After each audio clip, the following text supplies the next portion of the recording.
Mark chapter 2. A few days later, when Jesus again entered Capernaum, the people heard that he had come home. So many gathered that there was no room left, not even outside the door, and he preached the word to them.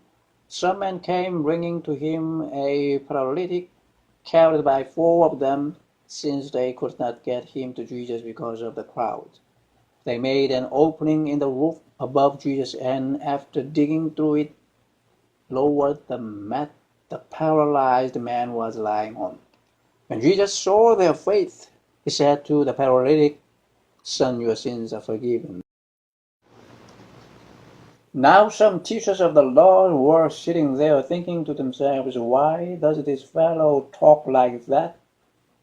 He's blaspheming. Who can forgive sins but God alone?" Immediately Jesus knew in his spirit that this was what they were thinking in their hearts, and he said to them, "Why are you thinking these things? Which is easier, to say to the paralytic, 'Your sins are forgiven,' or to say, 'Get up, take your mat and walk'? But that you may know that the Son of Man has authority on earth to forgive sins," he said to the paralytic, "I tell you, get up, take your mat and go home." He got up, took his mat, and walked out in full view of them all. This amazed everyone, and they praised God, saying, "We have never seen anything like this." Once again Jesus went out beside the lake. A large crowd came to him, and he began to teach them. As he walked along, he saw Levi, son of Alphaeus, sitting at the tax collector's booth. "Follow me," Jesus told him, and Levi got up and followed him. While Jesus was having dinner at Levi's house, many tax collectors and sinners were eating with him and his disciples. For there were many who followed him. When the teachers of the law, who were Pharisees, saw him eating with the sinners and tax collectors, they asked his disciples, "Why does he eat with tax collectors and sinners?"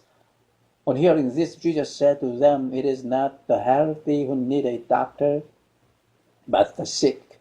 I am not come to call the righteous, but sinners." Now John's disciples and the Pharisees were fasting. Some people came and asked Jesus, "How is it that John's disciples and the disciples of the Pharisees are fasting, but yours are not?" Jesus answered, "How can the guests of the bridegroom fast while he is with them? They cannot, so long as they have him with them. But the time will come when the bridegroom will be taken from them, and on that day they will fast. No one sews a patch of unshrunk cloth on an old garment. If he does, the new piece will pull away from the old, making the tear worse.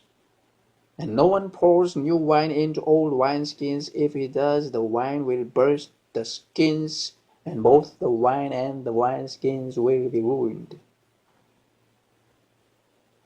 No, he pours new wine into new wineskins." One Sabbath, Jesus was going through the grain field, and as his disciples walked along, they began to pick some heads of grain. The Pharisees said to him, "Look, why are they doing what is unlawful on the Sabbath?" He answered, "Have you never read what David did when he and his companions were hungry and in need?